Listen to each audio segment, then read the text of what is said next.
Good morning, everyone. Welcome to Monday, a brand new work week or school week. I'm happy to have you here joining me for Morning Pulse. I'm Kelsey Marier, your host and producer of this digital fastcast. It is February 16th, and we have three top local headlines to bring you for today so that you know what's going on in the communities around you.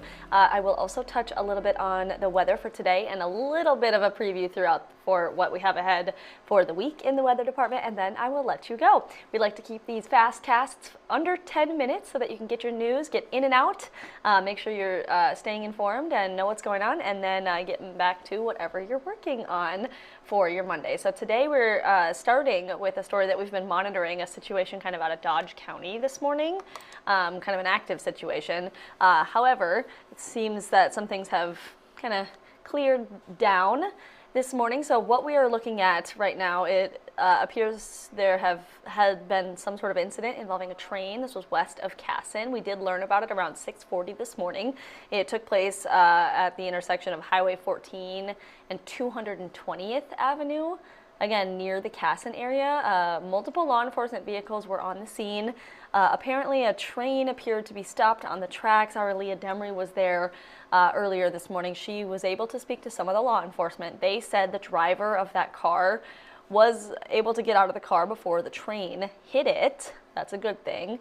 No injuries at this point. We did reach out to the Dodge County Sheriff to learn more information. He said that this incident apparently happened entirely on the railways, so the investigation is actually going to be conducted and done by the Canadian Pacific Railway Police.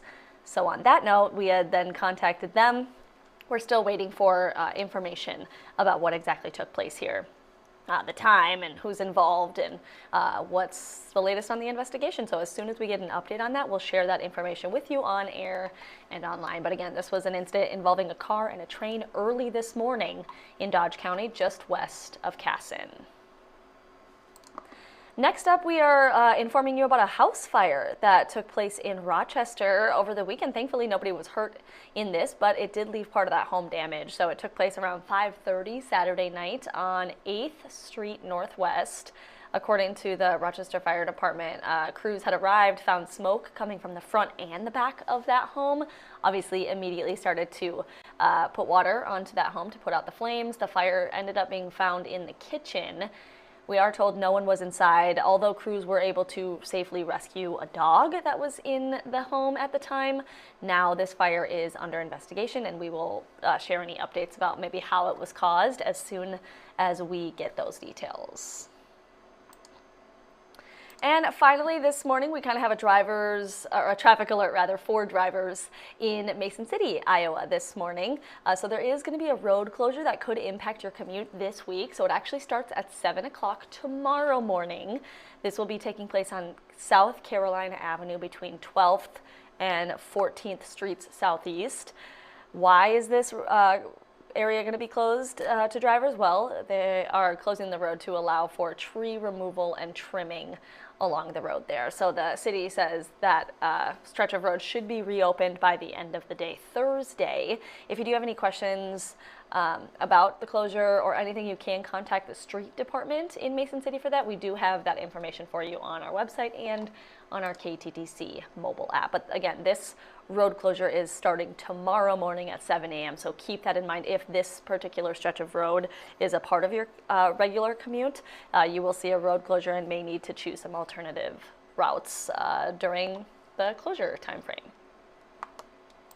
All right, last but not least, a little update on the weather department. So you are looking right now at our KTTC website, showing you a little bit of what the First Alert Weather tab looks like. So meteorologist Ted Schmidt did update this morning.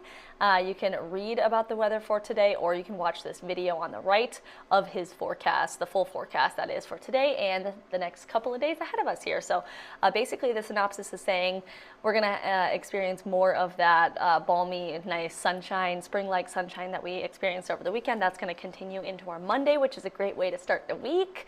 Yeah, it's going to linger into today. We're going to see mostly sunny skies, high temperatures in the mid-50s, but make sure that you soak that in because a cooling trend is coming. We are going to see rain and then snow later this week. That's about midweek for the rain, and then accumulating snow is expected later in the week. So keep that in mind. We have a couple more days of the balmy kind of 50-ish degree weather days, temperatures, and then we are going to say goodbye to that weather, the spring-like weather, and back to saying hello to a more seasonable but spring and February-like temperatures to kind of round out our week.